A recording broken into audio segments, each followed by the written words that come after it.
This week on Life After 50, my guest is Colin Buck. He's a health professional. He's going to talk to you about all the things you need to know about health, wellness, sleep, what to do with that tech neck, a whole bunch of stuff that you need to hear. Here is Colin Buck. So I know I'm supposed to know this, but I think you're 51, right? 51. When are we 52? Because I know we celebrate your birthday, and it's not like I don't remember this. Because I remember buying you gifts for your birthday. April So the it's gonna- 16th. So then you're going to be 52. I'll be 52, yeah. Yeah. So when you look at 52 versus 42, what part of the body hurts the most without getting perverted? What part of the body hurts the most? I guess it depends on what I've been doing. Okay. But generally speaking, I would say it's my lower back. Your lower back. Yeah. Now, people coming into your practice, is that usually when you're looking at people who are, let's say, 50 and up? I know there's going to be a difference between the 52-year-old and the 75-year-old, but what is the biggest thing that you're hearing people say as they get older, this is really bad? What's the common thread? Just, they cannot function, you know? Yeah. People are just suffering.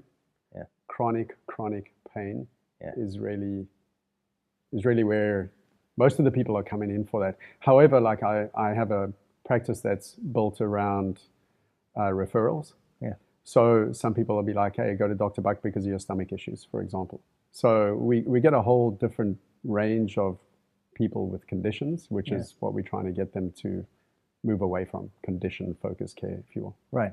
So now the reason why I decided to start off with you and doing this whole series of 52 people is because it's the new year. And so you're going to get all these people who are going to say, New Year's resolution, New Year's resolution, New Year's resolution. And I'd say by and large, if you say, what's your New Year's resolution? It usually comes down to, I'm going to lose weight, I'm going to get healthy, I'm going to exercise.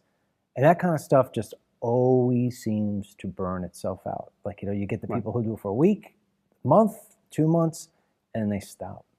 Why do you think that is? Is it because they're facing chronic pain, they just can't get through it, or just because they're nickel rockets and they get back to normalcy? I would suggest that there's probably four things that they can do in order to have success with resolutions. I don't like resolutions. Number one is you have to focus on identity. The reasons why New Year's resolutions don't work is because people focus on tasks versus transforming into something they want to become. So what am I saying? For example, I am a healthy person versus I will lose weight. So I will lose weight as a task that's going to set them up for failure. Okay. Right? And so this is what people focus on versus becoming something better, right? Number two is I would suggest that you have to start with small steps. People don't do that. We get to January 1 or 2 and they just, they're in the gym with big tasks and, they have these huge ambitions, which again set them up for failure. Whereas if you're focusing on transforming your health and your life, then maybe you start off by including, drinking a little bit more water. Maybe you're doing no exercise, so you start to walk a couple of days a week. Your diet isn't the best. You don't take anything away, which was what most people do. So again, they set up for failure. This is something so important to me. I take it out of my life. I do get some results, but then I bring it back into my life and I end up worse off than I was at the beginning or at the end of the year, if you understand what I mean, right? So if we were to break those down into slivers, I'm as guilty as anybody else, right? So January 1 comes, and all of a sudden I try to turn off the entire refrigerator, as it's been to me for, let's say, the 30, 45, 60, 90, 180 days before that.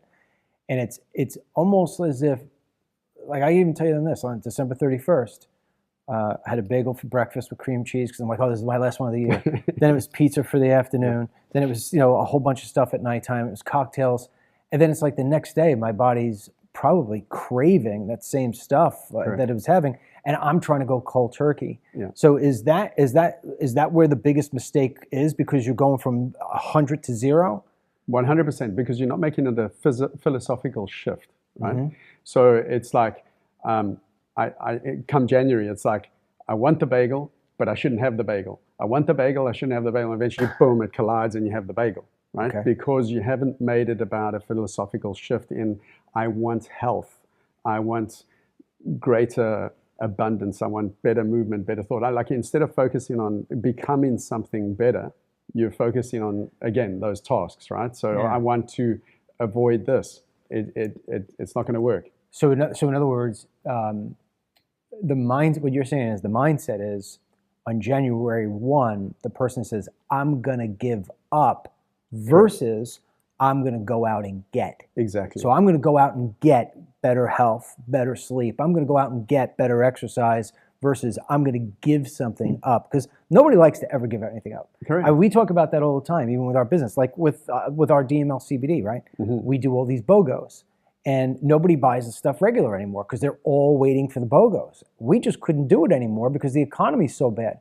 And so now people feel like we're screwing them because you're taking something away from them. 100%. And it's just like, that's the mindset. So it's one of these, I'm going to give up the bagel. So do you suggest in that sense, just for the food part of things, if you've been a bagel person every single morning and you know you got to give up that bread and that cream cheese and all that fat and the sugar that comes with it, instead of going cold turkey, do you go to a half a bagel, then a quarter bagel, then no bagel? Yeah, perhaps that's a good solution. But while you're doing that, you add in blueberries, for example. You want to add something that's healthy and it becomes a philosophy or it becomes a habit over time, then you can start to eliminate the bagel.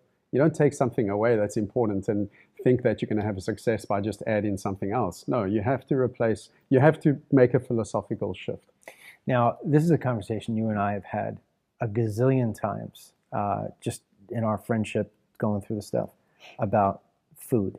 Mm-hmm. You're huge on this. Mm-hmm. I mean, you're a big, huge, America is poisoning itself. 100%. So, I mean, now we've got, he'll get approved. The Democrats wouldn't dare try doing this, but, and they won't get away with it. But RFK Jr. Mm-hmm. is been blowing the alarm about how food is poisoning people. And I've read more into it since he's been involved because I find him to be a very interesting guy. And at this point, I almost feel as if it's impossible to go find any food that does not have some sort of downside or poison or something that's going to go into my body. You agree with that? 100%. Yeah. Like in the United States, the FDA recognizes 10,000 chemicals as what they refer to as GRAs, generally referred to as safe.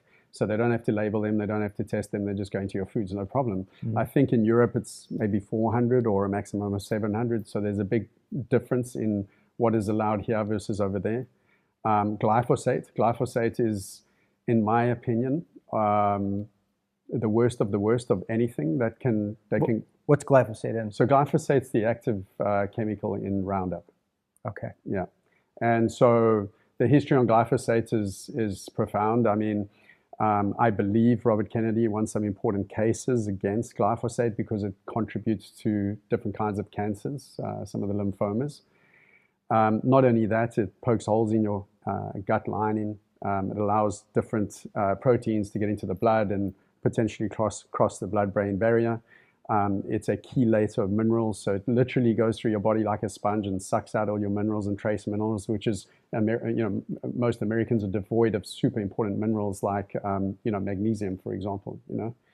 But yeah, I mean, like our food is poison. And so what kind of food is usually subject to that? I guess almost all farming food, right? I mean, are you telling me sort of, apples, oranges, bananas, all those kind of things have that kind of stuff sprayed on it? I would suggest cabbage, yes. Lettuce. Most likely, like your wheat, your grains, things like that. What do people do? You wash them off? I mean, you can't wash off grain.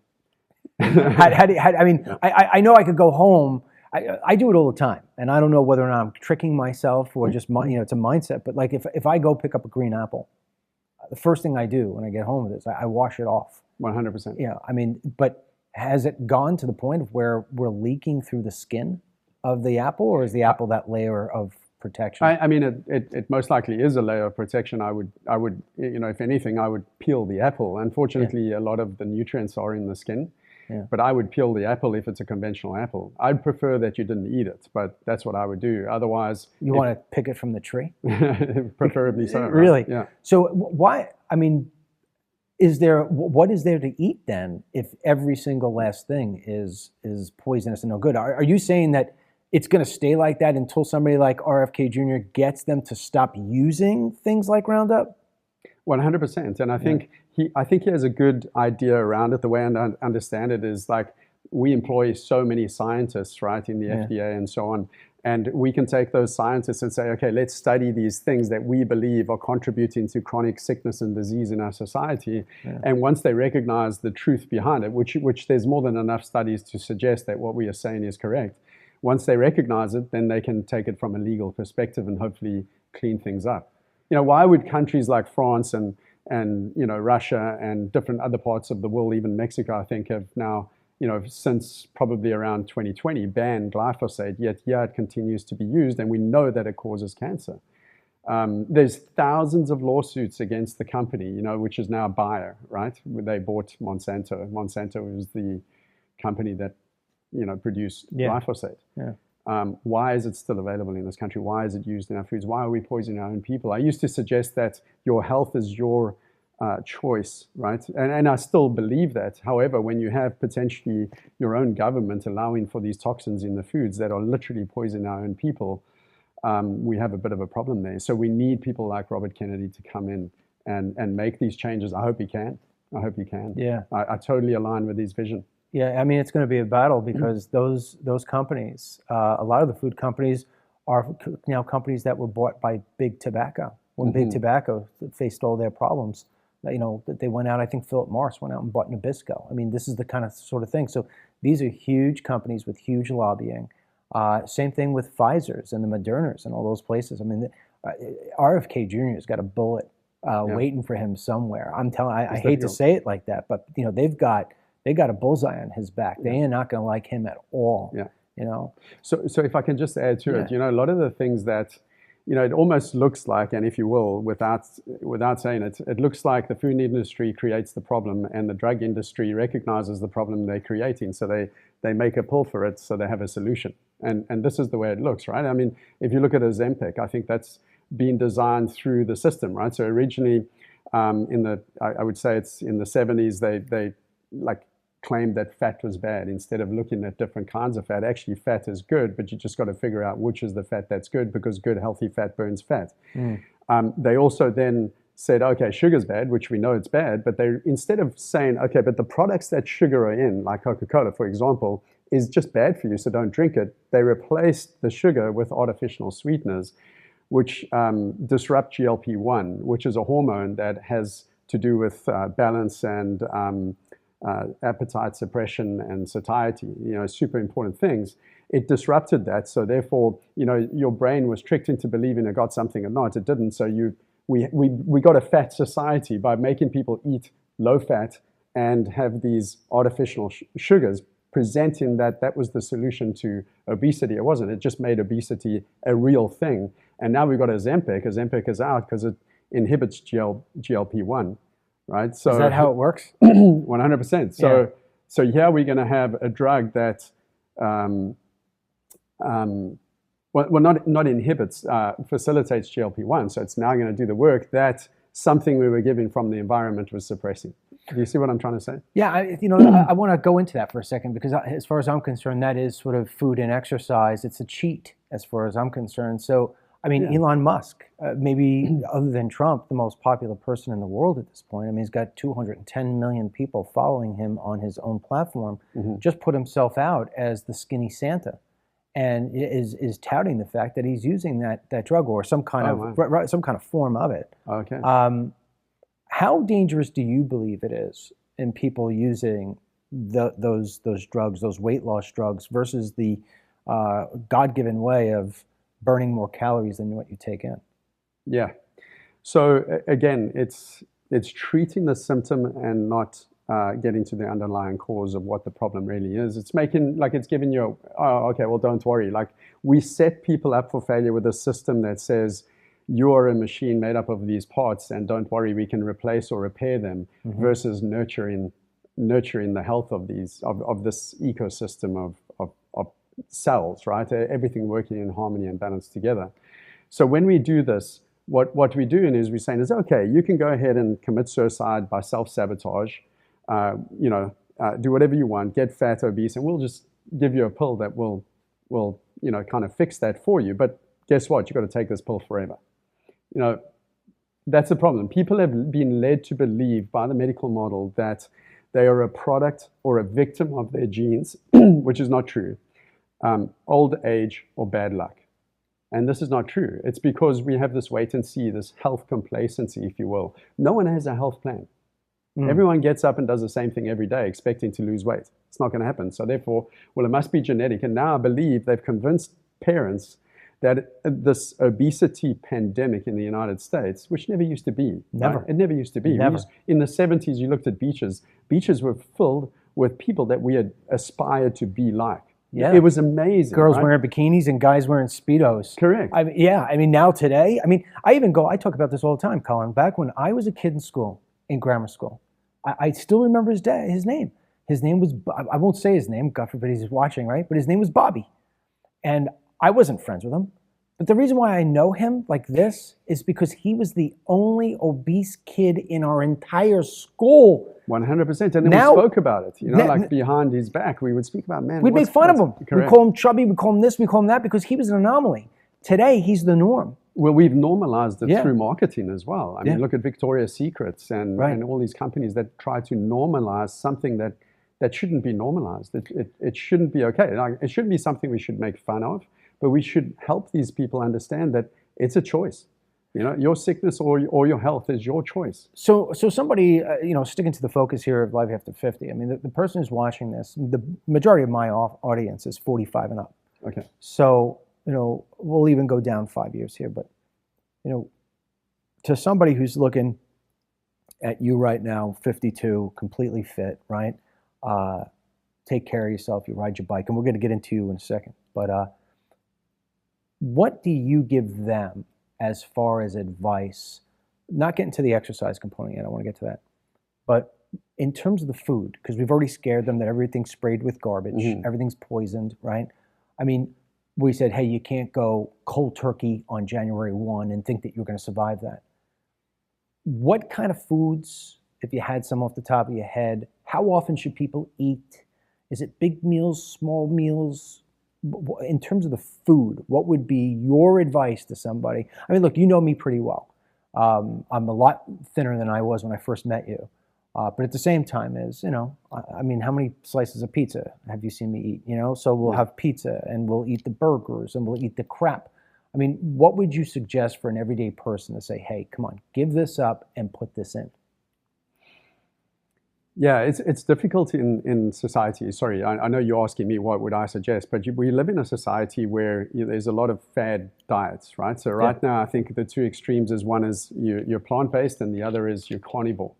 And I think there's success around the both is because what they've done in the middle is they've eliminated processed foods. And so the first thing I would say is go into your pantry and anything in a box, throw it out. Anything in a box? Anything in a box, throw it out, right?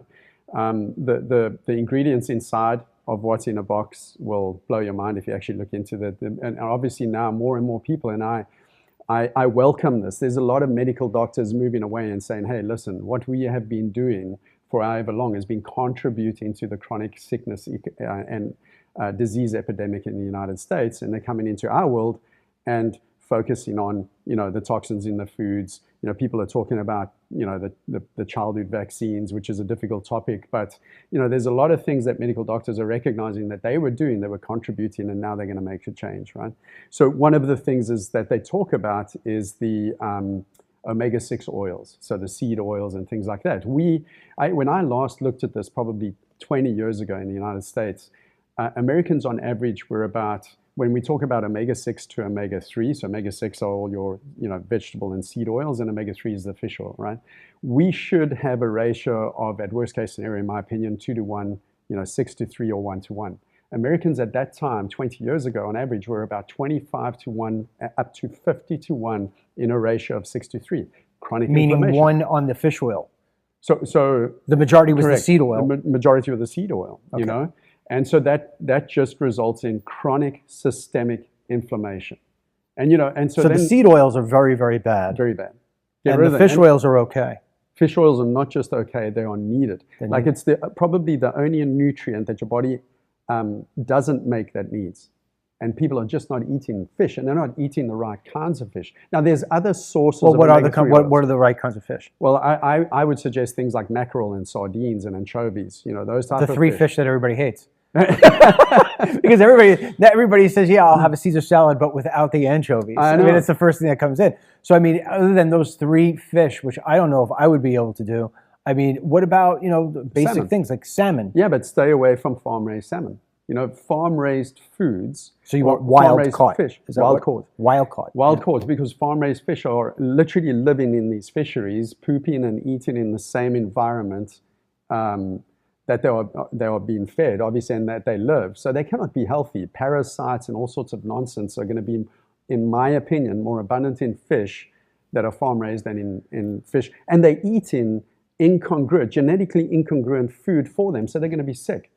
So it's just like cows. Cows eating corn and soy is not healthy cows. You're eating sick cows. You're getting milk from cows that are producing sick milk. It's not a good cow to eat from. The cow you should eat from is a cow that eats only grass-fed, grass-finished. So when you're looking for lean meat, you're looking for grass-fed right on the packaging. If you're looking for fish, you want wild caught versus farm-raised. 100%. Okay. 100%. And like the whole lean meat thing, like you suggest lean meat, I don't necessarily suggest that we need to eat lean meat. Fat from good healthy meat is actually good for us. Good fat burns fat. And I would otherwise suggest that it's very healthy for you. I mean, I believe, like if I look at my own situation, people think cholesterol is a problem. Cholesterol is not a problem. Why would God give us something? Well, 80% of cholesterol, we are genetically gifted with, right? Mm-hmm. So why would our maker give us something that supposedly is bad for us? LDL, bad.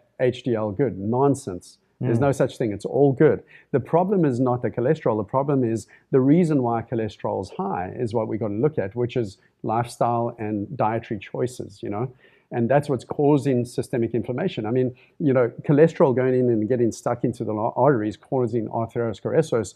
The idea actually is that it's going in there to heal the damage to the endothelial layer of the artery, right? So it gets bad reputation because it's something you can measure. Inflammation, well, that's a little bit more difficult, Inflammation is probably ignored because, like, for example, the heart doesn't have any pain receptors, so you really don't know if something's wrong. Eventually, you might get jaw pain and pain in the shoulder and the arm, and eventually that crushing sensation in the chest. And, I think it's probably arguably, we can state that 50% of all heart attacks in this country, the first sign and symptom is death.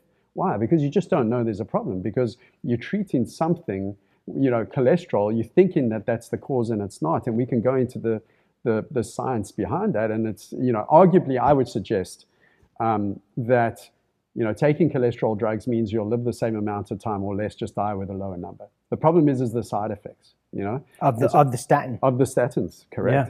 Yeah, I know. Look, I was on those statins for a while. You remember I was with you? All of a sudden, I started to feel as if my muscles were, it's one of the worst pains I've ever had. Yeah. As if my muscles were ripping apart, and I remember saying to the heart guy, I'm like, what's going on with this? And he says, well, about 1/3 out of every person who gets this, starts to see, what's that called when your muscles start to deteriorate? Atrophy? Or whatever the fuck it's called. Atrophy. Atrophy. Sorry, yeah. And I was like, really? I said, you gave me something that would do something like that? Well, we don't know until you start using it. Yeah. And as you've said before, you said the same thing about the weight loss drugs. The statins are the same things. It's, hey, take this statin. You've said this. I always cheat. Whenever I'm talking to somebody about this, I got to give you better credit for it. I put your name on that thing, so it's okay. This time it's okay. But you've said it's perfect the way you said it. You walk into a doctor. First question they're going to ask you is, after you look at, your cholesterol, they're going to ask you, do you have a family history of high cholesterol? Whether you say yes or no, you're still going to get the statin. Take the drug. And then you say, well, how long do I have to be on that? Well, for the rest of your life. So wait, why do I have to be on something for the rest of my life? It doesn't make sense. Yeah. So what's happened is the advertisements and the marketing has scared us into believing that cholesterol is like the devil. Correct. And you don't want to, you want to have it in 120 range, 140 range. My grandmother lived till she was 96 years old, and her cholesterol was 500. 100%. Yeah. So when you look at the Framingham studies, which is the largest studies, in my opinion, that have ever been done on, this cardiovascular issue, what they recognize, just to summarize it, because obviously we don't have all day to to go over it, but what they recognized was in the younger population, let's just say 50 and below, they found that there were less cardiovascular events in people who had lower cholesterol, right? Which is why they thought, oh, okay, well, it must be a cholesterol thing, right? But what they failed, or at least what they ignored when they decided to use statins, was the people over the age of 50, they found less cardiovascular events in people who had higher cholesterol. Well, let's ignore that because that doesn't serve our purpose. Let's serve our purpose of giving cholesterol drugs. The problem is that cholesterol drugs came out in, I think it's the late 80s. But at the same time, or just before that, in the late 70s, early 80s, we started with the chemical farming, right? So we're talking about, again, glyphosate, which does cross the blood-brain barrier and go into the brain and destroys neurons. Now, we need fat in the brain to protect us against the destruction from these environmental toxins. The problem with cholesterol is it reduces the fat in the brain. So now you have an epidemic of things like Parkinson's and Alzheimer's and all these other things that are probably associated with these environmental toxicities, if you will, and the reduction of fat in the brain. Now, I just have to say this because I'm a chiropractor. Yes, I'm a doctor of chiropractic, but I'm not a doctor of medicine. So I can't sit here and tell people, hey, take a drug or don't take a drug. I really want to be cautious of that. I still think that that's between them and the medical doctor. However, if they have a medical doctor that goes, in my opinion, like you said, we'll just take this, regardless of whether we want to blame genes or, well, it's obviously not genes, take this drug anyway and take it forever, or don't give a time frame as to, or a plan to try to prevent or stop using it, then find another doctor. Yeah. In my opinion, Dennis, I think medical doctors should start to change their philosophy in the sense of, if you are properly managing your patient's health, if you will, because they're only managing their sickness. But if you actually are properly managing their health and recognize that if they continue on this self-destruction, they will end up with such condition. Then what they should do is say, hey, listen, by the way, John, if we don't make these changes, you will result in this condition and you will need to take this drug. What I want you to look at is all the side effects associated with taking this drug. Drugs are always toxic chemicals to the cells, and at some point the cells will have to deal with it. So inadvertently, we're actually getting sicker, not healthier. Just because we're suppressing the symptom doesn't mean we got healthy. And the question I would ask is, do the scientists even ask that question when they perform the study? And I would say probably the answer is no. They don't say, hey, is the outcome of, or the result of doing this randomized controlled clinical trial greater health? No, it just has to reduce a biomarker, increase it more than the placebo, and then it's, let's use it. My buddy Bob from New York, at this point he's probably around 63, 64 years old. Just a couple of years ago, just suddenly I saw him for the first time and he lost like 50, 60 pounds. I said, what the hell's going on? He said, my brother had a stroke. He says, and so this stuff runs in my family. He says, so I want to lower my cholesterol. He was sold on the cholesterol part. To his credit, he went into the doctor and said to him, I want to get my cholesterol down. And the doctor didn't look at him and say, hey, Bob, you're 50, 60 pounds overweight. Why don't you start losing weight, do some exercise, walk around the block, do whatever it may be. Immediately put him on a statin. And Bob said, I really prefer not to go on the statin. Last time I was on it, didn't make me feel right. Guy's like, hey, you need the statin. You can't come in here and tell me that you want to live and then not take the statin. So Bob went home and decided, the hell with this, I'm going to try it through diet. And he changed his diet completely, went to a lot of the healthy stuff we've been talking about so far, and lost all the weight. He goes back in, gets the test, his cholesterol has dropped. It went from the 300s to the low 180s or whatever it may be. Doctor comes in and says, oh my God, Bob, you look great, whatever. He says, you know what I never did? What? I didn't take the statin. Doctor was shocked. Yeah. He said, Bob says, why didn't you tell me that I could have lost all my weight and could have gotten my cholesterol down by better eating and more exercise and what have you? And at least the doctor was honest and said, because if I would have told you to do that and you would have fell flat on your face, your wife is going to turn around and sue me that I didn't give you the option to take the statin. So we have actually designed a system now. whether it's the drug companies that have done it or the doctors who have just felt compliant, we have created a system to where I'm guaranteeing you that almost every person who's watching this program right now who is 50 and over, who is on a statin, knows somewhere in their head or in their heart or in their gut that you're correct and I'm correct in saying you don't need to take those things, or think of another way. They're so panicked that if Correct. they don't take that statin tomorrow, they're going to fall flat of a heart attack. Yes. And I think that is the real poison in that whole thing, is that we have brainwashed people into believing that if they don't take that little pill, life is going to end for them. 100%. And I always say to somebody, God didn't create Pfizer on day 8. You know what I mean? He didn't create the drug companies. We did that. God gave us everything we needed, and we've created these superficial things to mask over our own laziness and our own stupidity. 100%. Yeah. Yeah, and it's certainly unfortunate because, again, health is a journey, health is our choice, and so is sickness. We can choose either way. It's totally up to us. Now, there are some genetic conditions like Down syndrome. Down syndrome is Down syndrome. You can't change that with a drug.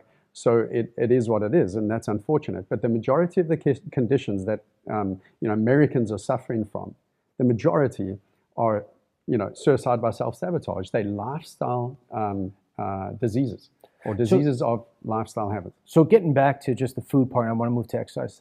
So in terms of if somebody's watching this, and as far as I'm concerned, life is 3 quarters. It's like a hockey game. You got 0 to 25, where you're sort of just learning who you are and you're creating your personality. 25 to 50, you're building your career, your family, your home, basically your life. And then the last quarter is you're basically enjoying the fruits of your first 50 years, hopefully. And if you go over 75, you're in overtime, right? Mm-hmm. So the people right now who are in overtime or in that last quarter, whatever it may be, and they're saying, I know I've got to make a change because I want to try to have as much longevity as possible. We'll go rapid fire here.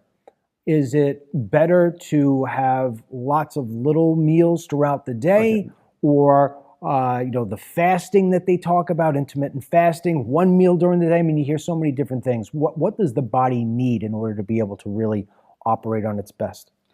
I think intermittent fasting, there's enough research to suggest that it's very healthy for us. It's been done for thousands of years, and I think it's something that we should definitely consider implementing into our normal dietary lifestyle, if you will. Mm-hmm. And then I think it might work differently for some people. I would suggest that breakfast is something that is important. I think you should wake up and break the fast, and you should eat breakfast. I think you should maybe eat some small things in between. Have a lunch, and lunch should be, in my opinion, your main meal.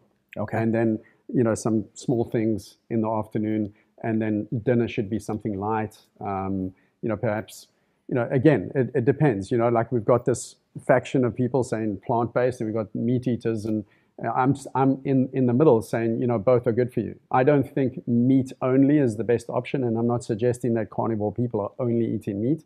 But we have to be careful about, what that's doing to the liver and kidneys over time. So I think you've got to balance out some of the acidity from the meat with good, healthy vegetables. What about stuff like, bread? I mean, my daughter always brings this up because I say, I'm not having bread. And she says, the amazing thing is if you go to Italy, you'll see these 95-year-old people, all they've been doing is having bread and olive oil their whole life every day. But here in America, we look different. So is it because of the crap we're putting in our bread? And what's the difference? I mean, do you like bread or not? Yeah, so I used to say that bread's not a health food, but I don't think it's necessarily the worst thing on the planet for us. I think we can eat bread. Europeans typically, as you know, I lived in Barcelona for 12 years, and typically they have a small piece of bread or toast with some anchovies, or they like their sweet, so they even have chocolate on their bread. But they do things very well in moderation. But the type of bread is not toxic like the bread we have. Yeah, like a lot of people now, all of a sudden, everyone has a gluten issue. Well, that wasn't in the 70s either, right? Right. You now and then heard of someone who had celiac, but it was literally non-existent. I think what changed it was the chemical farming once again. Glyphosate used as a drying agent to quickly dry off the product to get it to market as quickly as possible. So I think the change in the structure, genetically modifying the gluten, has been a factor. But I think the real factor is glyphosate. When I take people away from eating bread in this country and helping repair their gut, using some important amino acids and things like that, and just changing their diet, they get well. Then, like you say, I mean, there's people that have suggested, and I knew it myself. I eat a pizza out in Barcelona, Spain, and I don't go home with severe reflux and soreness in my throat and jaw. But if I do that, I do. So it's clearly got to be something in the toxins in our foods that we're in comparison, 100%. What about for bread? I mean, I hear a lot about sourdough, not the kind of crap you buy in a box, but I mean, the stuff that I've watched my daughter actually make it from scratch. What do you think about things like that? Yeah, I think it's a healthier option. Okay. Again, do we look at it as a health food, right? And that's my concern, So I don't think it's bad. I think actually it is better to eat something like a sourdough made at home with all organic ingredients versus buying things in the shop, because there's ingredients in those breads that we don't even know about, that act as different agents, but that are toxic to our bodies, Okay. So yes, sourdough is a better option, but even just making regular organic bread is still better than the bread you're going to eat out. And what do you, obviously, Ryan is only 24, 25 years old, but I scream at him all the time. He is forever, I'm hungry, and he'll go grab a bag of potato chips. And I say, stop putting that into your body. And then the other day, I actually threatened him, like a father threatens a little boy. Yeah. And I raised my voice. He was drinking those Celsius drinks. And I said to him, those will kill you. Stop it. If I see you do it again, I'm going to beat the crap out of you. And so, you said, if it's in a box, let it go. How important is it for someone to give up those sweets, the donuts, the ice creams, the cakes, the chips, the pretzels, stuff like that? If somebody just went along the lines of just giving that up, would they see a health benefit? 100%, absolutely. So, it's funny. I was at a seminar once, and the guy was telling a funny story about a young little girl who was standing outside the shop with her mother, as her mother was talking to a friend the friend had a dog with her, and the little girl was eating potato chips, right? And she's eating, and she looks over the dog, and she bends down to give the potato chip to the dog, and the mother stops her conversation and says, I don't remember the name, but let's just say, Sophie, don't give that to the dog. It's bad for the dog. But somehow it's healthy for Sophie, right? So again, it's this amazing philosophical shift, because the idea is, well, she's not going to eat that every day. It's not so bad for her. Yeah. But I always use this example, like the donut, right? The donut, choosing the donut versus, let's just say, the apple. And some people say, apple's full of sugar. It's still one ingredient. It's an apple. The donut is full of rancid oils and sugars, and it's fried, and it's super bad for you. But choosing that, it's a philosophical thing. Mom and dad will say, just put a few pounds on us, no big deal. The big deal is the devastation and the inflammation, the systemic inflammation that donut's causing. And if we do it over time, that bioaccumulative effect will destroy our health. But in my opinion, more importantly, not choosing the apple for the benefits and the values of the vitamins and things that the apple has to nourish our body with is more devastating. So it's a philosophical shift. So going back to the whole thing about New Year's resolutions, right? So we have to have that first, the initial shift. We have to start with small steps. We have to have accountability. Like Dennis, look at your family. You have an amazing family. I'm admired by the success of you and your family. But you were their first mentor, right? And I believe that in order to make a shift to transform your life, you either have to have someone help you be accountable, or get a mentor, someone to kind of lead you in the right direction that's given them success. I think you said it to me, if you hang around with 5 successful people, you'll be the 6th, right? Mm-hmm. So it's the same with our health. And then, in my opinion, the best thing that you can ever do is become a mentor. Why? Because then you become the best version of yourself to mentor someone else. When you were your best version of yourself around your kids, for sure you were. That's why you have such successful kids, right? So I think it's that. And then just understanding that it has to be this mindful or philosophical shift, in that understanding that it's about transformation, not just avoiding failure, if you will. Moving into, and I want to get to mentorship as well. When we do the segment here where I want to really go into you, the person, about your stuff, I just want to hit exercise. I want to hit exercise and sleep. Let's take a break from the conversation with Colin for one moment to talk about DML CBD and how it could potentially help you. Years ago, I was suffering from massive pains in the muscles, the joints, all over. Couldn't walk, couldn't play golf, couldn't do any of the activities that I used to do. I wound up meeting a gentleman who was creating his own CBD formula. It was actually in the Bahamas. When I came home, I started using his products. Everything started to change for me, but I wanted something even better. So I went to a very trusted lab here in the United States, showed them what I was using and said, make me something that's even more potently powerful for people, things that will help people be able to be flexible and move and to live again. I was at the time having so much inflammation. I was having so many different problems. And when we created our formula, things got even so much better for me. For today's conversation, I think the best product that I can tell you about is DML CBD Miracle Me Body Pain Relief Oil. We're the only company in the world that has this. We own the formula. 22 essential oils, all tested safe, combined with an aloe and with the most powerful tested safe CBD you will find anywhere. We put it together, and 6.7 ounces of pure miracle is in your hand. Basically squirt it, rub it together, I put it on my neck every single day, especially with all I do with computer work and with the podcasting and everything else, with the phone looking down. It helps the flexibility, it loosens the muscles, it just takes things down to such a way to where you could live free again, free of pain. And that's why we call it Miracle Me, because it performs miracles for so many different people, myself included, members of my family included. When I started using Miracle Me, not only did my muscles stop hurting, not only did my joints stop hurting, but I was able to get back on track, go out and exercise. I wound up losing 50 pounds. So my suggestion is that you join the thousands and thousands of people who have benefited from this product. Go to dmlcbd.com/miracle, MIRACLE.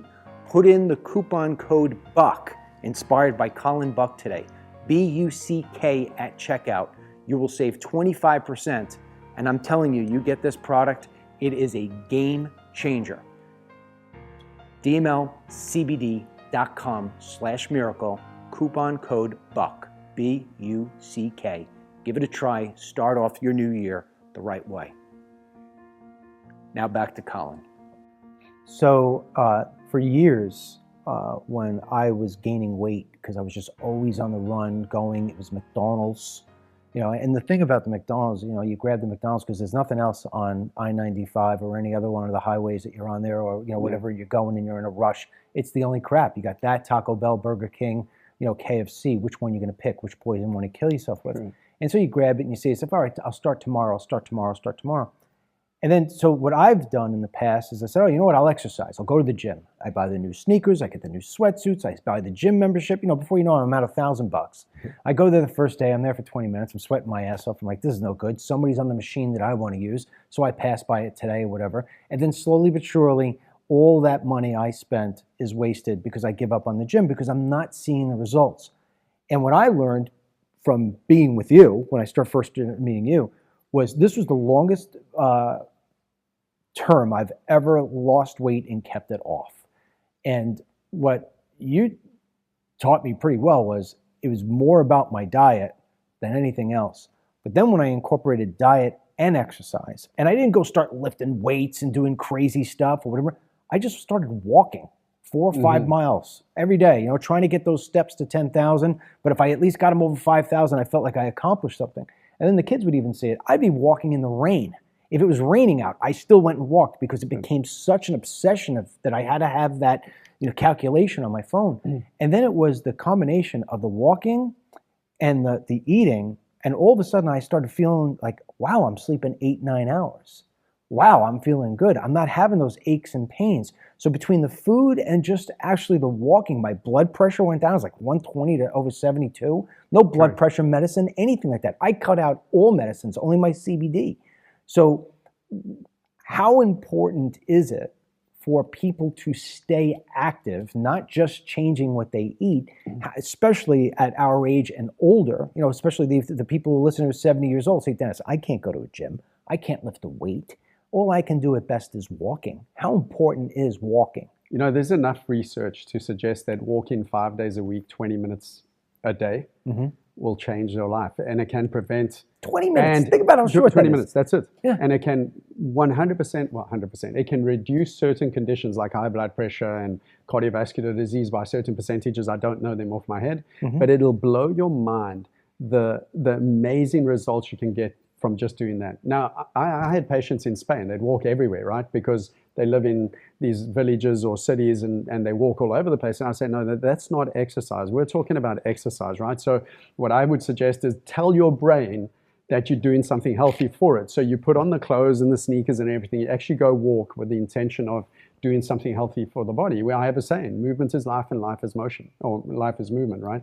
If you stop moving, you stop living. Yeah. Your heart stops moving, forget about it, you're done, right? So it's the same with your joints, your articulations, super important. And one of the things that I would argue that's most neglected and when we get to 50 and beyond is posture. Posture is the window to the spine and nerve system. Posture determines longevity. Posture has an effect on your vital organ function, like your heart and your breathing, your gastrointestinal system. It's super important. There's enough research to suggest that what I'm saying is true. The father of stress, Dr. Hans Selye, who coined the term stress, suggested that the beginning of the disease process begins with postural distortions. I mean, this is a Nobel laureate, right? These are people who know what they're talking about. The thing is there's enough research to suggest that posture is an overlooked thing in the medical community. So they know that it's a problem. It's in their research. They just don't care. Why? Because there's no drug that's going to correct it. Not every person can afford going to a chiropractor. They just can't. So if you were to give some just do it at home, I mean, you're talking about posture. I mean, so here I am with my leg right now crossed over. You know, it's funny. The other thing too, my wife said to me today, she's like, uncross your legs. I said, what are you talking about? She goes, look at your feet. They're purple. So I have this tendency of always having my feet crossed over when I'm sitting in a chair versus the way you're sitting right now with, you know, so I'm assuming your posture as well as this chair will give you posture. Your posture is good. It's okay, yeah. It's not bad, and mine I'm just nervous. You know? No, I'm just kidding. Mine being like this is probably not so good. Yes, correct. Now, why is that? Why are you on a wide, Ryan? Yeah. Well, so you're right now with your feet planted down, arms back, whatever. I'm kind of a little bit slouched. The chairs aren't easy, but I mean, I'm like this the whole time, and I've had to cross my legs a couple of times because I start feeling pain. Yes. So why is this better than what I just did? Well, this is more balance, right? So health is balance. Again, health is the body's functioning in a state of homeostasis. We are dynamic, so we're always changing. However, we're looking for balance and harmony. When you do that, crossing your leg over, you're creating an imbalance in your posture, displacing some weight and stress into other areas of the joint, and it's not good for you. You want to be in a state of balance as much as possible. You know, it's like we talk about golfers. You know, many golfers have terrible spines and especially low backs because they have an asymmetrical movement. There's no symmetry in their movements, you know. So I suggest, hey, listen, go to the range afterwards and swing the other way lefty. for as many shots. No one's going to do that. Yeah, but the point is, you're right, because if you look at most golfers, Tiger Woods being one of them, and plenty of other ones, their careers sometimes take a hit because of back problems. 100%. So that's what, because like with Tiger, he's always going in this direction. So what you're saying is because he never goes in this direction, he's not getting that pendulum that the body needs. Yes, or the symmetry, right? Yeah. And then obviously you're in a flex position. There's more weight as you go more into a flex state. You're adding weight more into the lumbar spine. So there's got to be more tension in the muscles. Then you're adding rotation. Well, listen. Go ahead. Say. I was going to say, because one of the things that you're just reminding me of is that, you know, not everybody listening here plays golf, right? Especially, you know, the women that are listening to this. But I can tell you one universal thing. I don't have it with me. It's over there. I was looking at my phone. Everybody does this. 100%. Everybody's this. How much is this causing problems for people with the cell phones, the tech neck? Incredible, yeah. So they used to be, like they used to refer to it as anterior head carriage or forward head syndrome. And the reason I guess they use the word syndrome is because it creates multiple effects, if you will. So number one is there was a study done by a Dr. Calais, and his results concluded that head-in forward posture can result in an increase of weight into the neurospinal system by up to And I'm sorry, I'm in kilograms, so 30 kilograms. That's like a very big, heavy child that you're carrying around every day, right? So when you have that displacement, not only are you changing the position of the cervical spine structure, going from a nice curve to more straightening, which is a weakened structure, but you're displacing weight into other areas of the spine that the brain has to deal with, right? So, for example, if I'm standing in a perfect posture, ear over shoulders, hip, knee, and ankles, if I put my hands on my low back, I feel a normal, relaxed tone in my muscles. But if I'm to exaggerate that forward position, I immediately, and just doing it right now, I feel tension in my low back. Now, the question is that an intelligent response? 100%. The brain's saying, hey, I don't really want you to go further forward, so I'm going to put this into tension so we don't, you don't go too far. You don't go too far, right? Yeah. So when I see a lot of my patients who have low back issues that potentially go to medics or other therapeutic practitioners, they will suggest that your problem's muscular. Why? Because in the area of the pain, there's muscle tension. I say, no, that's intelligent. We have to fix the problem, which is the posture, right?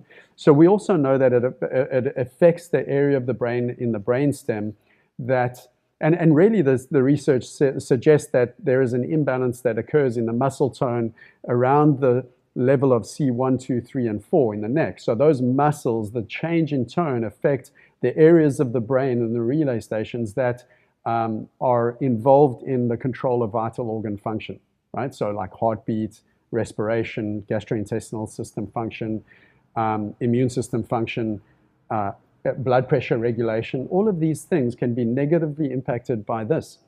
And we're seeing it all the time. You know, how your body perceives pain as a result of a change in endorphin production. You might perceive things that otherwise wouldn't be painful as painful. So much is happening. There's enough research to suggest that.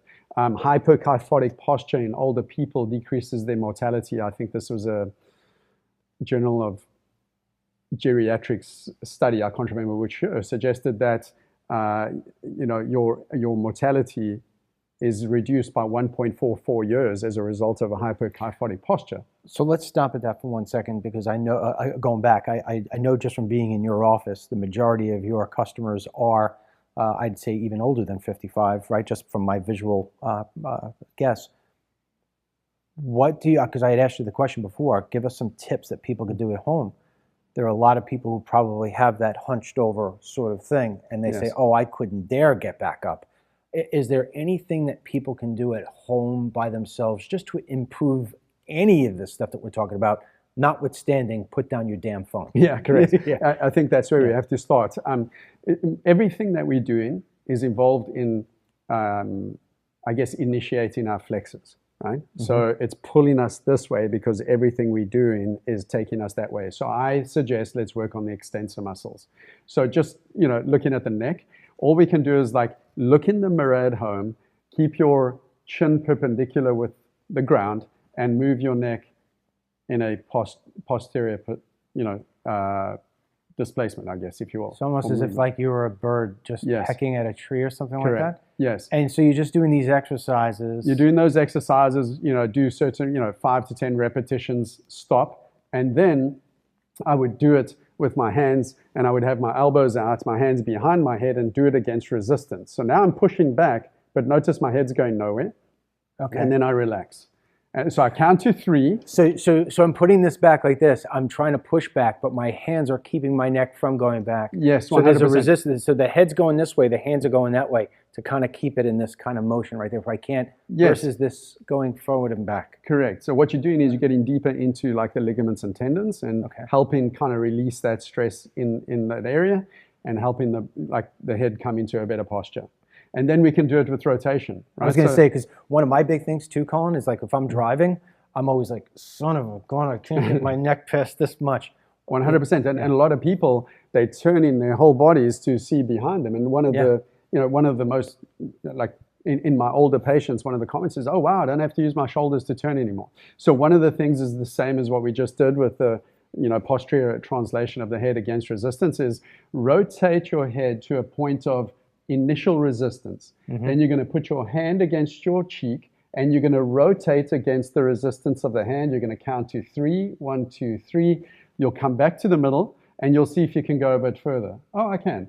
Do it again. 1, 2, 3, come back to the middle and see if you can go a bit further. So you're going to do this 3 times on each side for 3 seconds, both ways. Both ways. Yeah. So if I'm sitting here, and my head is going to go to my right, but my right hand is going to push to the left. So it's not a fight. It's very not a gentle. fight. It's a polite.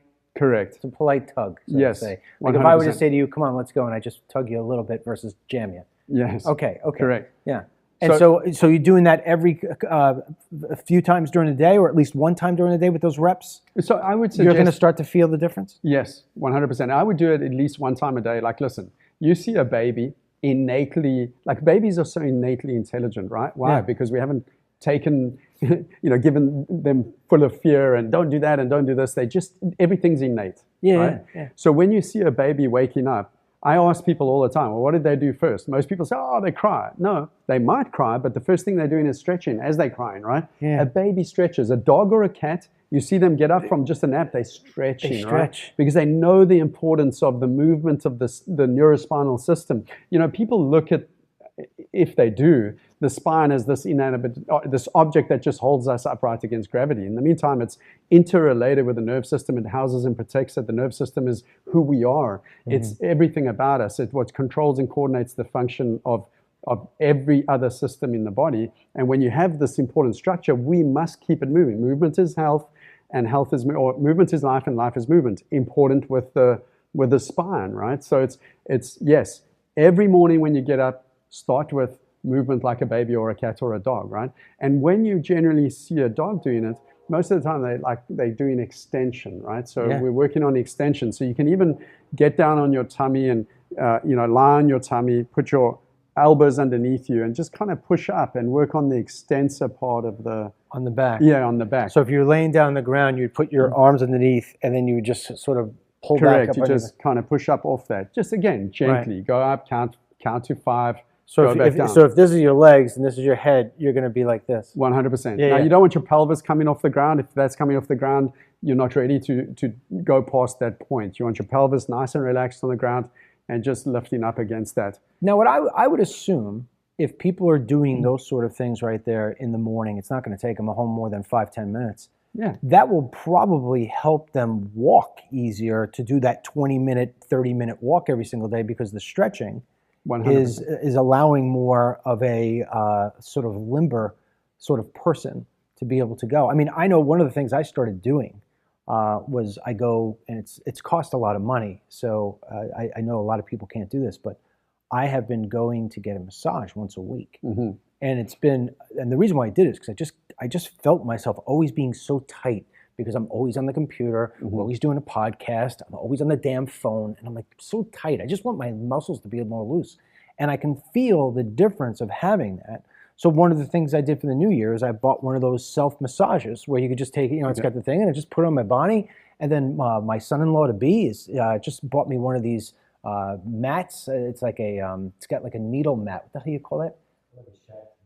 Yes, but it's like going to the, what's the needles? Acupuncture. Acupuncture. An acupuncture mat. And I laid on it the other day, and I was like, wow, this feels freaking great. It feels really good. Yeah. So stuff like that. What do you think about cold showers, hot showers? Do you buy into that? Do you like that the warm showers will soften the muscles? And what do you think about taking the cold shower, the cold plunges that people talk about? I mean, so the cold plunging obviously became a real thing and an important trend, which I think there's enough science to conclude that it's very good for you. So what's it doing ultimately? The cold plunges? I think what it's doing is it's really balancing out your sympathetic and parasympathetic nerve system. Okay. I would argue that most of again, these conditions, these lifestyle conditions will result in a oversympathetic dominance, right? Okay. Fight or flight. Right. So your body is always like looking for that target, trying to kill it.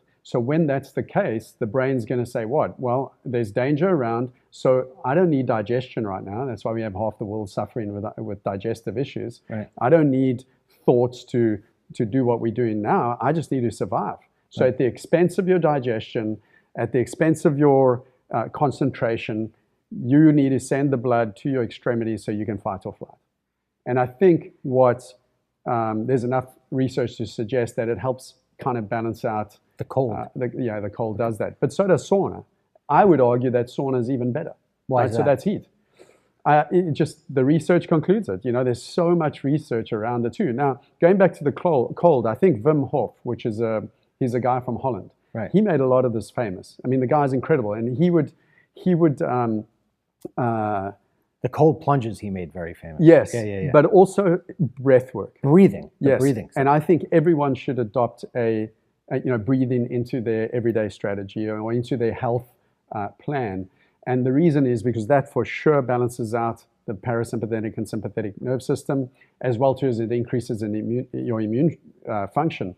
And what they did with him, and you can go to his website and see some of the videos, but they wanted to study this guy because they think, oh, it's just him. And so they said, okay, well, he was in a hospital and they injected an endotoxin, I think it was E. coli, directly into his bloodstream. Now, anyone who has that E. coli. Yes. Yeah. So And within 30 minutes, you'd be extremely ill. Okay. Nothing happened to the guy. Really? And they monitored what happened, and they were like, how's this possible? No, he's just a freak of nature. So they said, well, let's do this on some of his disciples, if you will. So they took 12 people, and they did the same thing. But like as they're about to do it, they allow him to start his breath work. And that breath work not only calms down the nerve system and probably, if you will, creates a higher parasympathetic response, which allows for healing. Right? Increases immune function, creates the right response to what's happening in his environment, and your body can withstand just about anything. Right? So yes, going back, heat and cold. I think I don't like cold. I don't like cold. No. I'd rather get in a sauna. Yeah, I think it's going to have the same effects. Yeah. There's probably other people that would argue otherwise, and I'd say, well, listen, the research suggests the both. You use the research to your benefit, whichever you prefer. I'm with you. I'd rather be warm than cold. Yeah. And I've done the cold showers a lot, and I said, all right, I get it, but I feel wonderful when I come out of a sauna. When I'm out of that sauna, I'm in that sauna for 15 minutes. Dennis has one where he lives in his complex. Periodically, I have a little key. I'll go in there for 15, 20 minutes. I don't even tell anybody. I go in, I just sit there, and I come out, and I feel like $1 million. Yeah. The breathing part, I can't believe I was going to let that go. You got me into that whole breathing thing. You got me into the meditation. You got me into Joe Dispenza. Yes. And in fact, even you got me something for that for my birthday. And I have been doing that now. I've known you, 2.5, 3 years? I've been doing it since we first met. Right. My boys will tell you, I live and die by that. Good. And when I don't do it, when we're on vacation or when we're so freaking busy, especially with the election that just passed, with work, I mean, I get vicious. Now, the boys would tell you, I get vicious if I don't have what we call my morning routine. And that morning routine of sitting down and doing the breathing, where it's,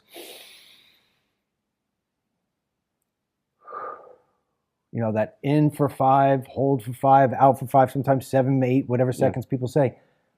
After you do that for a couple of minutes, your body gets, especially if you're a type A like me, and my kids will, my wife says to me, she's like, when are you just going to chill? Because I'm always like this, That is the part of the day I'm chill. And I mean, sometimes I come out of that, that sort of breathing study session of where I'm praying and I'm manifesting thoughts in my head. Like this morning, I sit down and said, I'm going to have a great conversation with Colin today. Here's how it's going to look. He's going to do whatever. I'm breathing. I'm not rushing. That is by far my favorite part of the day, because when I do it and I do it right, it sets me up for the rest of the day where I recognize that not every little thing that's in front of me is a problem.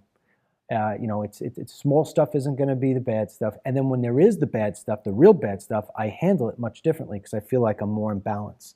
In fact, we just announced we're doing all new changes for 2025. And the majority of the changes that we made is because I felt with the morning podcasts, I was giving up on my morning sessions, just rushing to get here. Yeah. Oh my God, what did Trump do? What did Biden do? What did this one do? Legal immigration, all this other stuff. I'm so amped up. By the time we're coming out of the podcast, I want to beat the crap out of somebody, and all I'm doing really at the end of the day is beating the crap out of myself. And then by 6 o'clock, 7 o'clock at night, my wife's sitting down. She's like, "You want to watch something on television?" I'm like, "No, I don't want to." I'm so freaking. I just want the day to end. And if Gotcha. you think about that, how crazy is that? You know, everybody wants to live for as long as we possibly can, and yet we're trying to get through the day as quick as we possibly can, right? It doesn't make sense. It doesn't make sense. So the breathing and the walking and the eating right, I mean, I can tell you that I have, in my own experience, I don't do it like you do it, but I mean, I can tell you in my own experience, it changes everything. And from a dollar standpoint, I've made more money over the last 5 years than I did for the 20 years prior to that. And a lot of that I attribute to the fact of clearer thinking, taking in a little bit more time for myself, worrying more about, am I taking care of my health? Am I taking care of my diet? Am I spending a balanced amount of time with my family, my friends, you know, and putting, the work is going to be there for me. And I think so many people have it so backed up and messed up right now. I mean, I get this all the time, Colin, and I'll give it back over to you, but the amount of people that I will get, let me say it differently, on our news app, if there's 2 stories, Trump puts out tweet, slams Democrats. New study comes out about how to prevent cancer. I will get 8 people clicking on this one about Trump and 2 clicking on the health. Meanwhile, think about how stupid that is. Because if they were laying on a gurney in a hospital, the last thing they're going to be asking about is, what did Trump tweet? They're going to be asking about, how do I get out of this hospital? How do I get healthy again? Yeah. So I think it goes back to what you said at the very beginning of this conversation. It's up here. I mean, you need to have a philosophy that says to yourself, I want healthy, right? Versus, you know, hey, I just need to give up ice cream and everything's getting back. No, you want to find health. Yes, and I think there's a contradiction created by the philosophy of medicine, and that is, people like don't think they have to have a health plan. They also don't think they're going to get sick. But the contradiction lies in the fact that they, well, just in case, I'm going to buy an insurance plan for the sickness that I'm eventually going to get. You see what I'm saying? So that's what insurance is. You're betting on your future sickness. And so they feel like, well, it doesn't matter what I do. Eventually my insurance will pay for my condition. There's also this unfortunate misunderstanding. You said earlier, not everyone can afford chiropractic. But what I can tell you 100% is no one can afford sickness and disease. Oh, right? yeah. It's a terrible thing. I mean, we're talking about over 50. I think Steve Jobs died at the age of 56. Yeah. Way ahead of his time, right? And he knew, he said, listen, I don't want to be the wealthiest man in the cemetery. Yeah. Right? I want to finish my day knowing that I've done something meaningful. Yeah. The problem is that we've all been given this illusion that the absence of symptoms is health. It's not the case. And so health is more about purpose and vitality and, you know, everything that we can do to generate something as a result thereof.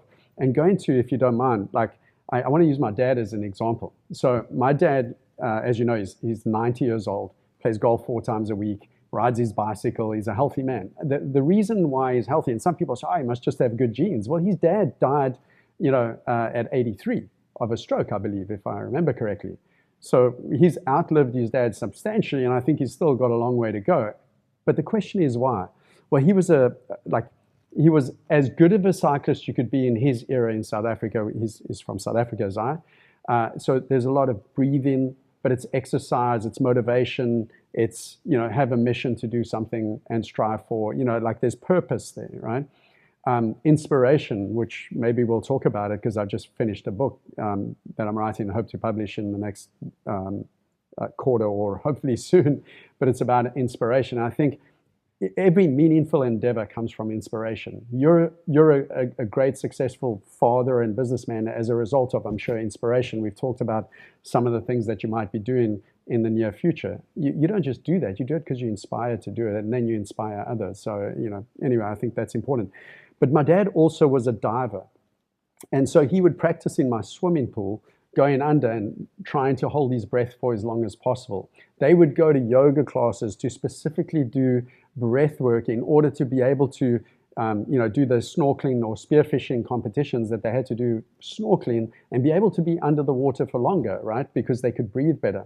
Oxygenating your cells, having this amazing ability to oxygenate your cells. Cancer doesn't thrive in an oxygen-rich environment, right? Mm-hmm. So all of these things, I think, attribute to the fact that he's a healthy man. He's also very disciplined because of cycling and his sports. He ate appropriately and did things appropriately. Now the question became, at about 82, he developed prostate cancer. And so he said to me, hey, I got to tell you something. I said, what's going on? He said, well, I've been diagnosed with prostate cancer, so I want to talk to you about it. I said, wait a minute, how did this work out? What happened 2 years ago? Well, I didn't tell you. 2 years ago, I had a biopsy. So I said, okay, well, that's why you have prostate cancer. So now what? So the treatment that they were suggesting, I disagreed with.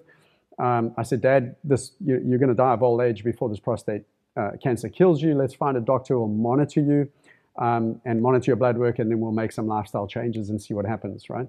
So we went back to the basics, to the breath work, to, yes, we made his diet more alkaline. He got consistent chiropractic weekly for his brain and nerve system, added exercise, and a couple of other things. And guess what happened? Within 6 months, the cancer's gone. Within 6 months, his PSA numbers were completely normal. Now, PSA doesn't suggest you have cancer, but it suggests there's some type of issue, right? Mm-hmm. All completely normal. His urine flow is normal, no longer has benign prostatic hypertrophy, which is a swollen prostate, in other words. And still to this day, the guy is thriving and doesn't have anything in his blood that suggests he's a sick man, you know? So it goes back to your health is your health is your choice. And if you believe it, you can achieve it, right? And that goes back to, you know, you bring up Joe Dispenza and all his research that he's done on the placebo. There's some other things that we can talk about regarding placebo, but the placebo effect can be somewhere between 10%, I'm sure it has a minimum of 10%, to 100% success, depending on how much attention you put there.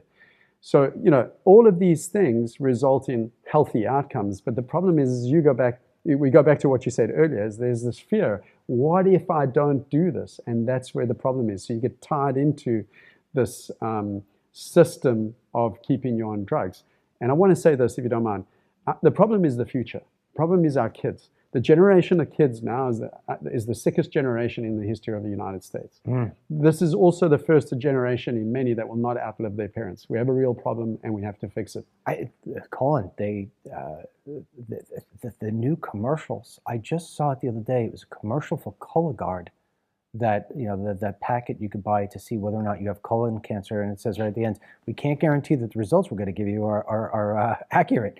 100%. And in the commercial, they're talking about how important it is to get the Cologuard because we're finding out that young people now are getting colon cancer more than ever before in history. So instead of a commercial that says, why do we have young people getting colon cancer at 20, 30 years old? I mean, you didn't have to get your first colonoscopy until you were 55, 60 years old. Now they want people to get them in the 20s and 30s. Okay, that says to me there's something going on that we're ignoring. But instead of trying to fix the problem, we're going to come up with a new test that you can take, which, oh, by the way, may scare the hell out of you for no reason, or may give you a false sense of you're okay when you're really not, because it's not that accurate of a test. And I just sit there and I'm like, how do these ads get past the filter? Like, who is allowing these to go on? And what it is, these places are taking the almighty dollar and just allowing people to go down this rat race. And you're right. I look at the kids today and what it is they're doing. We talked about them being fat, talking about them being on the phone, the mental health issues that come with what we did with COVID. And then, of course, what happens now with social media. You got WhatsApp and X and Facebook and all these, Instagram. I mean, you got people looking at other people on Instagram being like, oh, look at the great life they're leading. It's all bullshit. Yeah. We know people who are on Instagram who are playing this, I have the most wonderful life, listen to me, I will teach you everything. But when you go look at that person, they're an absolute train wreck. Yeah. And so it's a BS parade, and we're all buying into it like robots. I mean, It's really, I think that one of the things that has driven a lot of the unhealthiness in the past 25 years, no joke, and we've talked about it a lot today, is the stupid technology. Mm-hmm. Between the tech neck, between everybody wearing eyeglasses because you're looking at this crap all the time, you know, and you're also, I mean, look, when you're sitting and you're on the computer all day, it's a lot easier just to sit there and go in the bag of potato chips and eat the potato chips while you're doing this. I mean, the only downside is you got to wipe your hands so this way it doesn't get on the keys, right? So, yeah, let's talk about that for a second, because I want to shift this into you for a moment. So part of what I want to do with this whole program is that when I have somebody like yourself, I want to talk about the stuff that their expertise in, or what their life has done to make them worth listening to. And I think you've proven yourself here today. I mean, you've also been with me on my program 2 times prior to this, but we've never been at this long. We've gone this deep. And it's purposely like that, because a lot of times when I have my shows, people will say, oh, I wish will you have him on again? Will you have her on again? Well, you know what about if I just give them more time? You know, one of those things. So we're not in any kind of rush. But the second part that I want, and this is the part where we'll go now deeper into you, I want somebody to feel when I'm with a guest or a friend, with you, one of my best friends, I want them to feel like they know the person. Because one of the things that comes out with this kind of stuff is that, oh, Colin knows everything. He's got a perfect life. Oh, Dennis has this perfect family. It's all great. Well, I tell you what, I bring my boys in here right now. I bet you they could rattle off 10 to 15 things in the Lynch family that aren't so perfect, right? But we give this we give this bubble through technology, through the web, through the selfies, and all this stuff, that everything's perfect. So you're going to be 52 in a couple of months, and I mean, you, like anybody else, right? You're looking at 2025, and I mean, anybody could look at you. You look great, handsome guy. You got your hair. You ain't going gray yet. You know, little tiny grays like me. Yeah, maybe little tiny stuff. Your body's in great shape. You could go ride bikes, all that other stuff. But I mean, you don't have it perfect. You don't have everything all perfect.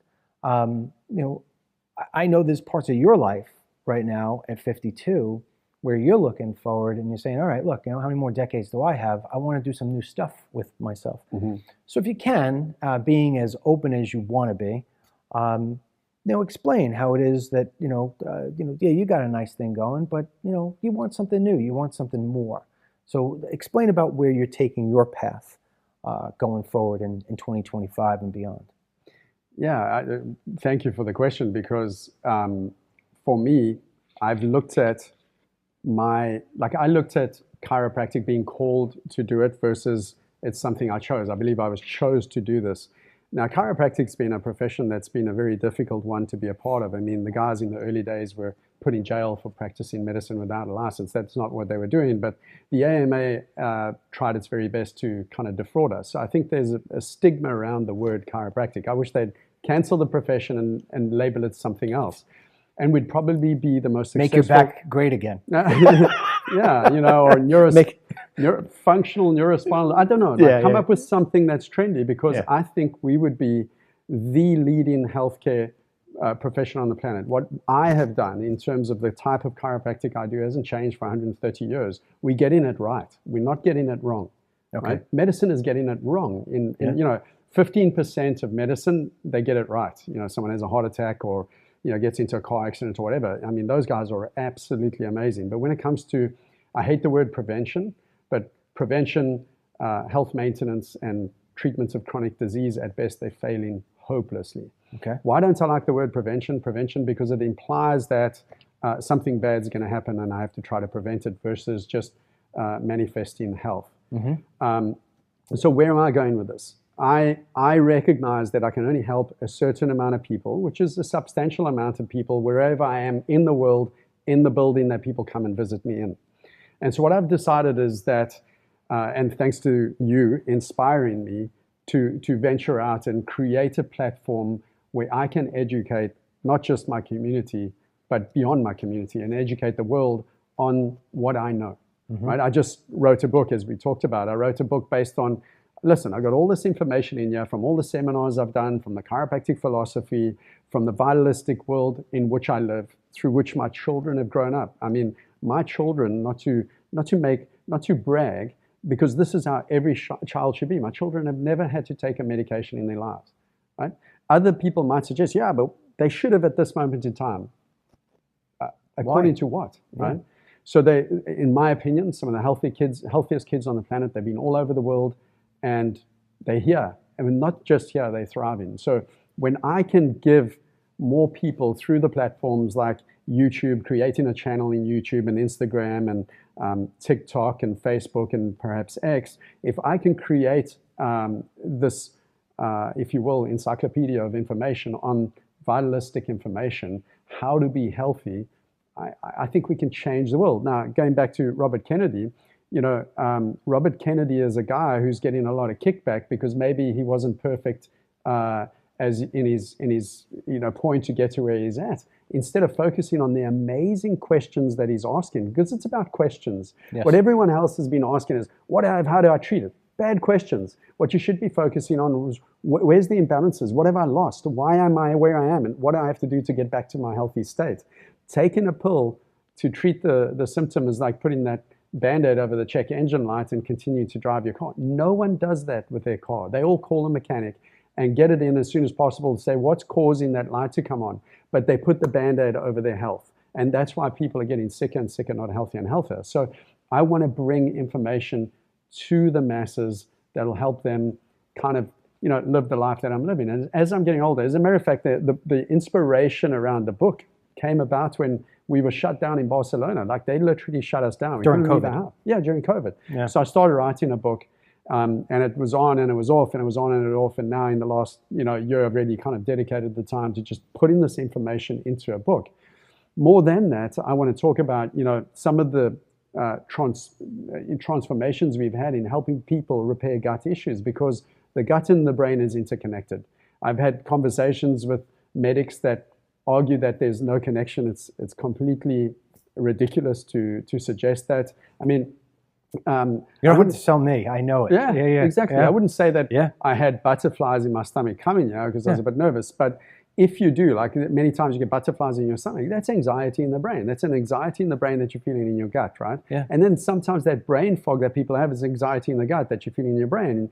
And there's this interconnectedness that happens. And if we help people figure out the issues, we help people make lifelong transformational change, especially with gut issues. And gut issues epidemic in this country, which means brain issues too, right? Most people who have gut issues have some level of potential depression, anxiety, whatever the case may be. And when we can help people get through these challenges in a vitalistic, holistic way and trying to make it as affordable as possible. What I want to do is give the secrets about what nature gives us, not sell you a replica of nature. Do you see what I'm saying? Absolutely, yeah. And I think, a lot of people are just looking to buy health. You cannot buy health. Is infrared good for you? 100%. But go out and just be in nature, get sun, go onto the beach, ground on the beach. You don't need a $10,000 bed to lay in. Correct. Yeah. But in order to make those things really work for you, you still have to have a philosophical change around, well, I'm doing this because I want health promotion, not the treatment of a condition. If we stay stuck in the same model, you're still going to be sick. In that vein, in saying that, from a more personal level, though, I want to take it on a more personal end. That's why you want to do, that's what you want to do. And I've already started reading that book, right? So I'm more focused in on the personal side. You're 52. At 52, people are starting to slow down, thinking about, how do I sell my practice? How do I quit working after every day, going to play golf? You're talking now about creating a whole new career, if you will. Because although it's in the same industry, we'll call it health and wellness, you're literally talking about, I want to go from being a guy who's been cracking backs and seeing patients, not that you're abandoning that, but I want to create this whole new of creating content where it's writing books and doing things like seminars, whatever. I mean, what is, on a personal level, what's powering that I want to start this new life in me at 52, taking these new risks like a 22-year-old would? I mean, you're venturing out into what would be a young man's game at a man who's 52 years old. So that goes against the script, so to say, that we've been given. What's driving that in you? And do you have that do you have that thrill of the chase?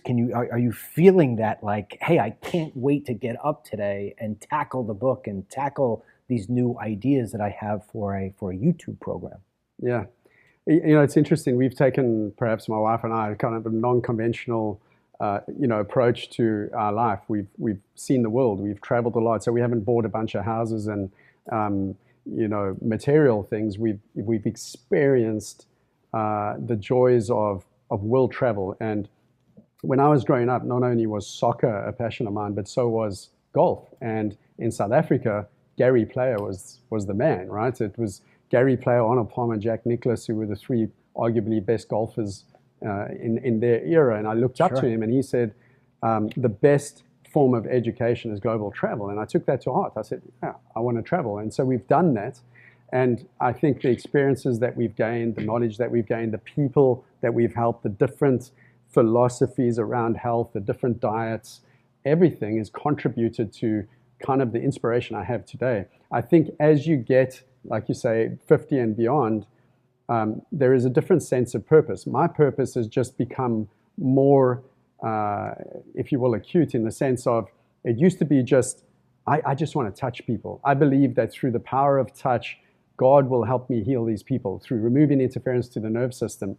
And I think it's a major, major component. But there is thousands of chiropractors all over the world that can do that for me, while I give them all the other information to change their lives from, not just change their lives, but help them change the future of our generations to come. Every decision that we make today is not just affecting our kids, it's affecting their kids and their grandkids. Oh, sure. It's intergenerational. So one of the other things is, this year has been one of the most challenging years of my entire existence. 2024. 2024. We had a health scare with my wife. Yeah. Unfortunately, I would blame chemical farming and the whole story behind it. She had a gut issue that almost took her life. Yep. And that made me sit back and think, okay, I couldn't just adjust my wife and it fix her problem. We had to figure out, well, how do we help this person? Because what medicine was doing was just dimming fires, and we weren't getting anywhere. And what we recognized, to make a long story short, what we recognized was everything she was devoid of, once they finally understood and allowed for the treatment to occur, which meant directly into her vein, putting a nutrition, amino acids, and literally everything she was devoid of, fats and minerals and everything, her life turned around. She got healthy again, and she didn't need to go on to these crazy medications that they were suggesting was the only option, So that kind of inspired me to say, hey, listen, I've had people that were on a similar path that I was able to, through my gut program, completely change the direction in which they've gone. One of our friends has had a major transformation. And when you look at this guy now, how he behaves, how he acts, his exercise regimen, his positivity, everything has been transformed. I can do this outside of being in my office. I can help thousands of people, and this is kind of what I'm looking at. So I think what's slowed down is my brain. It's like slow down, become more present around, how can I make a global impact versus just a small community impact. Are you? And I want to talk about Tom in a second, and then we'll kind of wrap it up. But when you get up in the morning, especially after the very tough year that you've had, when you get up in the morning and you're thinking now about these new vistas, does it get you a level of excitement that you had when you were a younger man? 100%. Do you think that helps you feel and look younger? Do you think that plays a role into it? When somebody looks up at that clock in the morning, it says 6 a.m., 6:30, 7 a.m., and automatically they want to jump up out of the bed and do something. Do you think that has an impact on the body and the mind? Inspiration, right? Yeah. I 100% believe that to be the key to everything. Inspiration. That's why I write about it in the book. As a matter of fact, it's called An Inspired-Driven Life, right? Because I think it's the key to all meaningful acts, right? So yes, I wake up with this purpose of, okay, wow, I have something exciting to work towards. I have, this newfound mission, if you will. And yeah, it excites me. I absolutely think it's important. And again, slowing down, being a little bit more present with what's going on in your life, even though you've got to swim through all the mess that we've gone through this year, if you still have a plan, have a mission, have goals, and are inspired, and the sky's the limit. The reason why I brought that up, I knew you were going to bring up the stuff with your wife. I mean, as your friend, we watched what you were going through, going to see her in the hospital, seeing you having to take care of the boys and take care of the home and trying to run your business at the same time. I mean, everybody that was around you was saying, like, God, how's he doing it? How's he holding up? When is he going to break? And, you didn't break, you never broke. And now here you are, instead of saying, I need to take 6 months off. I need to take 10 months off. You're like, no, I want a new challenge. I want to go out and I want to do something. And a lot of times when I look at the comments that I get, whether it's on Team DML or Facebook or wherever it is, people be like, I can't. They start off with, I can't do that because my legs hurt. I can't do that because my son's sick. I can't do that because I lost my job. I can't do that. And there's this fine line, because there's a part of me that wants to just hit him and say, no, it's not you can't, it's you won't. Yeah. Big difference between you won't and you can't. You can. 100%. You just won't do it. Correct. You got to push yourself through it. So here you are, nobody would blame if you just said, hey, listen, man, I'm going to pack this in. I'm going back to Barcelona, or I'm going to put my dad back in South Africa. Whenever I'll live at his house, I don't need the expenses of the United States of America, all this crap, this food. I mean, you're not doing that. You're saying, hey, I want to create a new chapter. I want to do the next thing. And I bet you if there were more people who were doing that sort of thing, not only would they have greater health, because like you said, the mind-gut thing is absolutely the truth. In fact, when I was going through all my gut stuff, and I still go through it periodically, but when I was going through my gut stuff, going to all the different people, you would say it to me, and then I remember the one guy at Mayo said, listen, man, this is your head and your brain, and when you're overloading your stomach with all those bad things, for whatever reason, there's the connection is getting cut. Yeah. And so we got to remember that. So the negative thinking creates unhealthy. Positive 100%. Thinking creates healthy. Yes. And I mean, that's a big thing that I got from you. And going into a buddy of ours, Tom, and anybody who watched, I did about a 3-hour marathon right before the election with 3 other guys, 2 of them who our good buddy Brennan and Tom. Tom, I've known since I'm 25 years old. He's one of my longest friends of my life.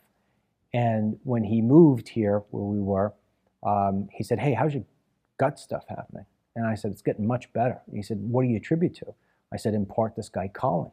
He says, well, tell me about him. I said, well, he's a chiropractor who practices holistic, health. I said, and yeah, he's great at the back, but he's really great at the knowledge of understanding how things work.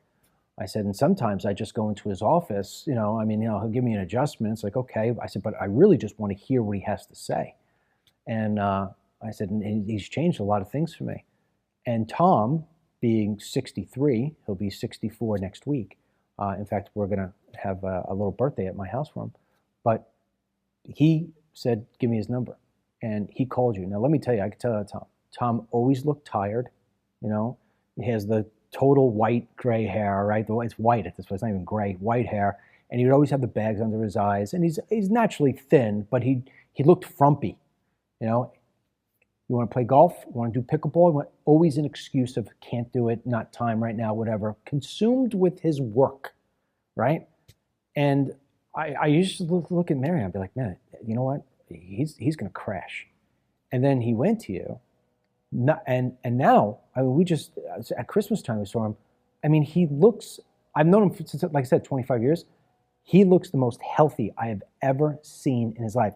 He's playing tennis 4 days a week. He's on pickleball teams. He's learning golf. He just looks like $1 million. And even Mary said, she's like, wow, he's really sort of just chilled. And at the same time, he's still very active, and you could talk business with him. You could talk stocks with him, retirement, whatever. Still sharp as a knife. And, he has done what it is that you have been teaching and what we've been talking about here. And he is I'll probably have him on here at some point in the next couple of weeks, months, or whatever. But he is like a walking trophy for you, you know, as far as I'm concerned, especially with people who are in their 60s, 70s, and said, yeah, hey, listen, I look at JFK Jr. Robert Kennedy Jr. I mean, a guy's 72 years old. He takes his shirt off. He looks like he's a 25-year-old bodybuilder. He could sit there and do 100 push-ups. I mean, the guy is incredible. Yeah. So, you know, people who said they can't do it, they can do it. They just got to have the will. And that's what I've seen in you in the last time we had our conversation, is that you just have this new will to start this new chapter at 52. And in many cases, like your next new life is waiting for you, which I think is fantastic, right? Yeah. So the name of the book, when it's released, we'll have something for you. Okay. But what is the name of it again? An Inspired Driven Life. An Inspired Driven Life. So, oh, sorry. No. I want to inspire people to understand that the most priceless asset is their health, right? So, you know, it's all about inspiration, really, but given a lot of very important information in order to make important changes and decisions, you know. People are not given the information. They're just told, do this. No one really asks why. They just do it. They do it out of blind faith. You know? So to wrap up here, I'm going to do this on every program with every person's here. So I'm going to ask you, and we'll do it in the most briefest possible means. If somebody right now is 60 or over, and they've got that New Year's resolution, and they're listening to everything we talked about, diet, exercise, mindset, whatever, what is your advice to them about getting the most out of their health at this point, where no matter where they are, I'm overweight, I'm unslept, I'm whatever, what is your point to them? Wake up and start a new habit tomorrow. Like, implement things, don't take things away. Just start implementing small change over time to foster the person that you want to become, rather than something you don't want to be. Does it make sense? Sure. So yeah. All right. So now let's go into that realm of 40 to 60. The person who is sort of entering that life after 50 part, still maybe running around like a chicken without a head or whatever it may be. What is your advice to them? I think for them is accountability, right? So get someone that you can talk to, whether it's a mentor or become a mentor, whatever, but create accountability so that you're talking about your wins, not about your losses, right? I like that. And then 40 and below, the people who think they're going to live forever and sort of doing their own thing, because everybody thinks they're invincible until Mike Tyson says it best. Everybody has a plan until they get punched in the face.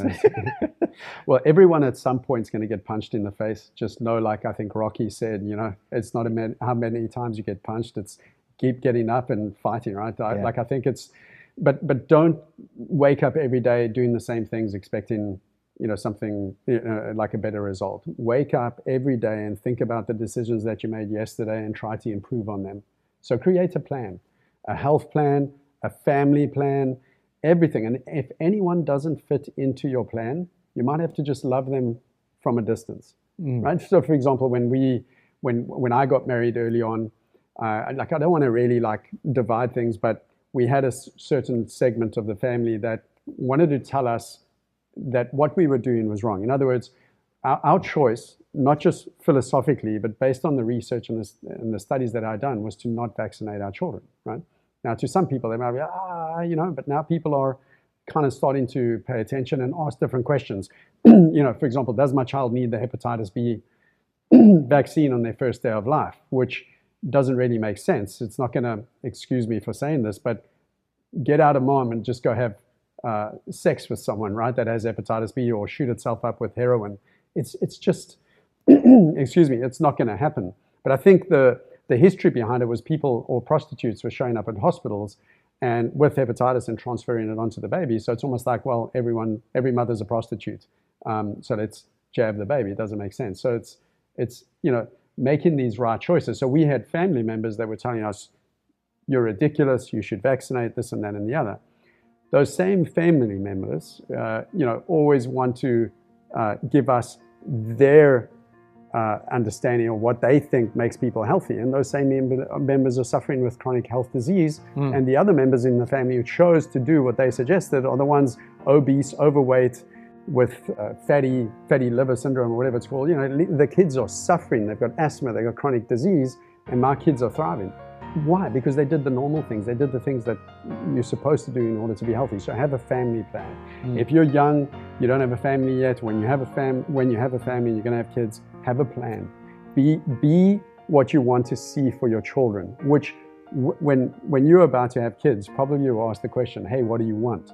And I would argue that your answer would have been a healthy child. Oh yeah, absolutely. And all of a sudden that gets lost along the way. We forget about that and we just take it for granted. No, we have to work on health. So create a plan to be healthy so you can mentor your children to be healthy. So what is the website? How do people get in touch with you from now until when you launch all these channels? At the moment, it's drbuckchiropractic.com. Doctor as in DR. DR, yes. DR Buck, B-U-C-K, chiropractic.com. They can also reach me via email at drbuckchiro@gmail.com. Yeah. All right. I appreciate it in a big way. Thank you so much. All right, buddy. That was wonderful. Well, that's it for this week. Thank you for being with us. Be sure to go to DennisMichaelLynch.com to sign up for the Life After 50 newsletter and all of my newsletters, which will come to you for free in your inbox, sometimes daily, sometimes weekly, depending on the newsletter. Stay in touch with us and make sure that you hit the subscribe button here on this channel so you never miss another episode or another podcast from Dennis Michael Lynch and my family. Have a great day. God bless.